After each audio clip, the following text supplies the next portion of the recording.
আসসালামু আলাইকুম, সবার কি অবস্থা? আশা করি ভীষণ ভালো আছো। আমিও ভালো আছি আলহামদুলিল্লাহ। আজকে জিয়াদের জন্য আমরা হাটে চলে আসলাম। আজকে জিয়াদের জন্য বাজিগার পাখি এক জোড়া নিব।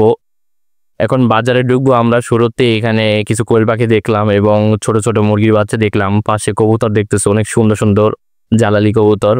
ঠিক আছে, এই পাশে ইঁদুর, মানে সাদা ইঁদুর যেটা, ঠিক আছে, বিদেশি যেটা বলা হয়, এটা কত সুন্দর করে পানি পান করতেছে। এখানে দেখো, মানে দেখতে অনেক কিউট লাগতেছে, কিন্তু আমার কাছে ঘিন লাগতেছে জিনিসটা দেখে। আর উপরে কালো বিলাইটা দেখতে পুরো অনেক, মাশাআল্লাহ, অনেক সুন্দর। ঠিক আছে, মানে দেখতে একটা ইউনিক। ঠিক আছে, পুরো বিলাইগুলা, এইগুলো হলো যাদের বিলাই পছন্দ তারা দেখলে অনেক খুশি হয়। ঠিক আছে, এইসব বিলাই দেখলে, মানে যাদের ঘরে আছে বিলাই তারা এইসব অনেক যত্ন করে পালে।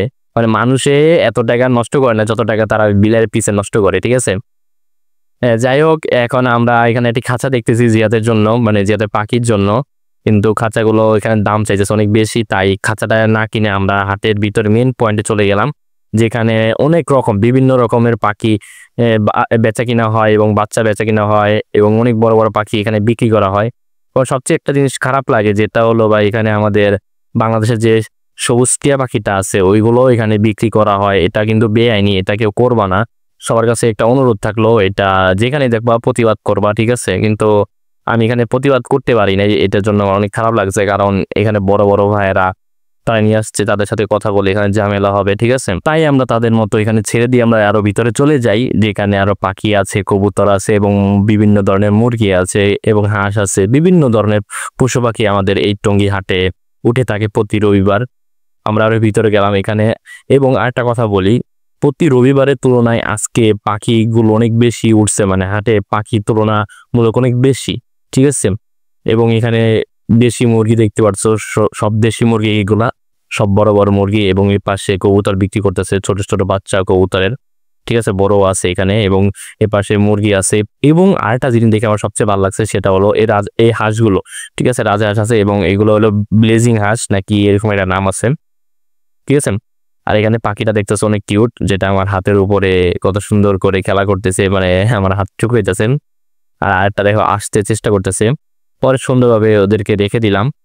ঠিক আছে, ওটা আমার কাছে আসতে চাইতেছে, মানে দেখতে অনেক সুন্দর লাগে। এগুলো সব টেম করা পাখিগুলো লালন পালন করতে অনেক মজাই আলাদা। ঠিক আছে, কিন্তু এগুলো টেম করা অনেক কষ্টের। এবং জিয়াদ এখানে থেকে একটা বাজিকার পাখি নিয়ে নিল, ওর কাছে আরেকটা আছে, এই জন্য আরেকটা নিয়ে নিল, মানে এক জোড়া ফুল হবে এখন। কারণ এখানে আমরা অনেকক্ষণ ছিলাম, পাখি দেখলাম, অনেক কিছু দেখলাম, কিন্তু আমরা যেটার জন্য আসছি বাজিকারে পাখি, এর জন্য ওইটার দাম তুলনামূলক এখানে অনেক বেশি আজকে বাজারে। তাই আমরা এত টাকা দিয়ে না কিনে একটি পাখি কিনে নিয়ে চলে যাই এই হাটের থেকে। এবং আঙ্কেল অনেক বলতেছিল যে পাখিটা রানিং ডিম পাড়া, মানে ডিম পারবে রানিং। ঠিক আছে, কিছুদিনের ভিতরে ডিম বাচ্চা করবে। পরে জিয়াদা শুনতেছিল, পরে একটুখানি এখানে ভিডিও করে নিয়ে নিয়ে চলে গেলাম আমরা। আর আজকে ভিডিওটা এখানে শেষ করতেছি। আশা করি ভীষণ ভালো লাগছে। ভালো লাগলে অবশ্যই একটি লাইক কমেন্ট শেয়ার করবা। সবাই ভালো থাকবা। ঠিক আছে, এবং ভিডিওটা ছাড়তে আমার অনেক লেট হয়ে গেছে, তার জন্য আমি সরি। এবং আগের মতো আর ভিডিও দিতেছি না, কারণ ভাই ভিডিও কোয়ালিটি যদি ভালো না হয় ভিডিওটা দেখতে কিন্তু ভালো হয় না। এই জন্য আমার ফোনটা যেহেতু কম দামি এবং আমাদের কাছে আইফোন নাই, এই জন্য ভিডিওটা আর করি না। আর ভিডিও করা এখন অনেক বন্ধ করে দিছি। সবাই আমার জন্য দোয়া করবা। ঠিক আছে, আমি যেন আগের মতো আবার ভিডিও করতে পারি, তোমাদেরকে সুন্দর সুন্দর পশু পাখি দেখাইতে পারি। আসসালামু আলাইকুম, সবাই ভালো থাকবা।